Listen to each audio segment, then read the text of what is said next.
صاحب اي شغل ما بيضطهدش الموظف اللي عنده. صاحب اي شغل عايز يبقى ناجح، عايز يبقى كويس، فعايز الموظفين اللي عنده برضو يبقوا كويسين. مش معنى مثلا ان هو مثلا بيزعق لهم او بيتكلم معاهم مثلا بعصبية او ايا كان، ما هو بيتكلم معاهم بعصبية بسبب ان الدنيا متلخبطة حواليه. فهو مطلوب ايه من الموظف؟ مطلوب من الموظف الامانة، مطلوب من الموظف اتقان العمل، مطلوب من الموظف ان هو مش في الوقت اللي تبقى الدنيا مثلا هاديه فيه. الشغل طبعا فيه تريحه مع كل الناس تقريبا في كل المجالات. فمطلوب من الموظف ايه؟ ان هو يراعي ربنا، بس هو ده المطلوب.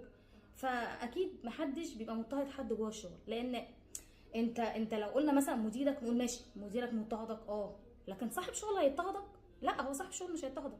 هو صاحب الشغل عايز يحس ان الناس اللي عنده شغاله كويس، ان الناس اللي عنده بتراعي ضميرها، ان الناس اللي عنده لما اشوف حاجه غلط احاول اعدلها مع زميلي، اقول له لا ما ينفعش، حرام، ما ينفعش نعمل ده، مش ده الصح. ان لما تيجي في دماغه فكره مثلا ويقول لنفسه مثلا ما هم مش هيعرفوا. طب ليه؟ فين الامان هنا؟ فهو اللي انا بس عايزه اقوله ان صاحب الشغل ما بيضطهدش اللي عنده. يعني يا ريت نبقى احنا فاهمين الحته دي. طبعا اللي هيخش يعني لو حد دخل ولا جادل، فدي معروفه كده ان هو اصلا ما عندوش امانه في الشغل، فبالتالي شايف ان صاحب العمل هو اللي مضطهدني، والكلام ده مش حقيقي. صاحب اي شغل ما بيضطهدش الموظف اللي عنده.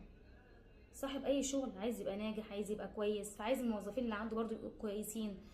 مش معنى مثلا ان هو مثلا بيزعق لهم او بيتكلم معاهم مثلا بعصبيه او ايا كان، ما هو بيتكلم معاهم بعصبيه بسبب ان الدنيا متلخبطه حواليه.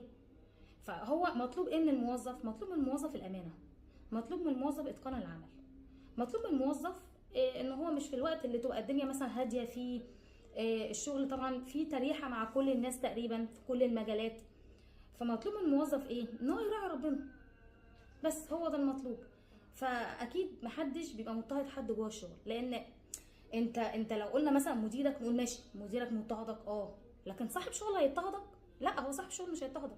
هو صاحب الشغل عايز يحس ان الناس اللي عنده شغاله كويس، ان الناس اللي عنده بتراعي ضميرها، ان الناس اللي عنده لما اشوف حاجه غلط احاول اعدلها مع زميلي، اقول له لا ما ينفعش، حرام، ما ينفعش نعمل ده، مش ده الصح.